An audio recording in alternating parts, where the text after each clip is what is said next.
চলে এসেছি কিন্তু ভিডিওটা কিন্তু স্কিপ করবেন না। ভিডিওটা স্কিপ করলে কিন্তু আজকে পুরো রেসিপিটাই আপনাদের মিস হয়ে যাবে। হ্যাঁ, আজকে থাকছে রুই মাছের ভাপা।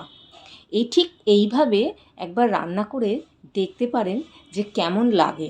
হ্যাঁ জানি, রুই ভাপার প্রচুর রেসিপি আপনারা ট্রাই করেছেন, রান্নাও করেছেন, দেখেওছেন।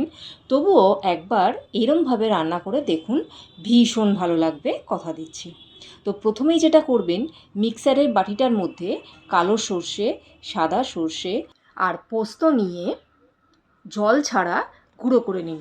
তারপরে ওর মধ্যে দিন কাঁচা লঙ্কা, একটুখানি হলুদ আর জল দিয়ে একটা ফাইন পেস্ট বানিয়ে রেখে দিন, ঠিক এইভাবে। এরপরে নিয়ে নিন মাছগুলো ধুয়ে একদম পরিষ্কার করে রাখা হয়ে গেছে। এখানে মাছের সাথে কিছুটা ডিমও ছিল, তাই আমি আলাদা করে ডিমটা খুলে রাখিনি। তো যে প্যানে রান্না করবেন সেই প্যানের মধ্যে প্রথমে বাটা যে মশলাটা, মানে সর্ষে বাটাটা, তার মধ্যে দিন নারকোল বাটা, টক দই, সর্ষের তেল, অল্প একটু হলুদ দিন, স্বাদ মতো নুন দিয়ে খুব ভালো করে এটাকে একবারে মিশিয়ে নিন।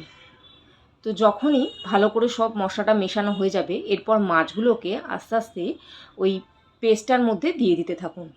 চামচ দিয়ে প্রথমে একটু করার চেষ্টা করেছিলাম বটে, কিন্তু ওই যে বিলেতি কায়দা চলে না, তাই অগত্যা হাত দিয়েই ভালো করে মশলার সাথে মাছগুলোকে মাখিয়ে নিয়েছি। তো এখানে মাছ মাখানো কমপ্লিট। তো এবার গ্যাস জেলে বসিয়ে দিন।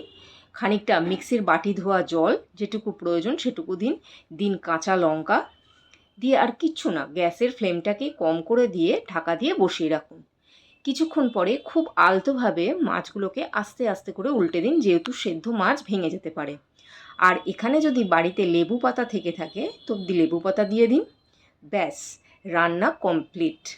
দেখুন এত অপূর্ব গন্ধ ছাড়ছে, তার মধ্যে কি বলবো। ওপর থেকে দিন একটু সর্ষের তেল। রান্নার আর কোনো কিছুর প্রয়োজন নেই। আশা করি এই রেসিপিটা আপনারা মিস করবেন না। গরম ভাতের সাথে একবার মেখে খেয়ে দেখুন। এই গরমে আর অন্য কোনো রান্নার তো প্রয়োজন পড়বেই না। তো আশা করি এই রেসিপিটা আপনারা প্রত্যেকে ট্রাই করবেন। আমি এখানে ভাত নিয়ে হাজির। প্রথমে চেষ্টা করলাম মাছটাকে চামচ দিয়ে বসানো, পারলাম না, তাই হাত দিয়েই অগত্যা মাছটাকে বসাতে হলো। তো যাই হোক, আমি যখন ভয়েস দিচ্ছি তখনই কিন্তু আমার ভীষণ লোভ লাগছিল। এত দুর্দান্ত খেতে হয়েছিল, মানে কি বলবো আপনাদের। তো চলুন, আজকের জন্য এইটুকুই। আবারও দেখা হচ্ছে পরের ভিডিওতে। চলুন, টাটা।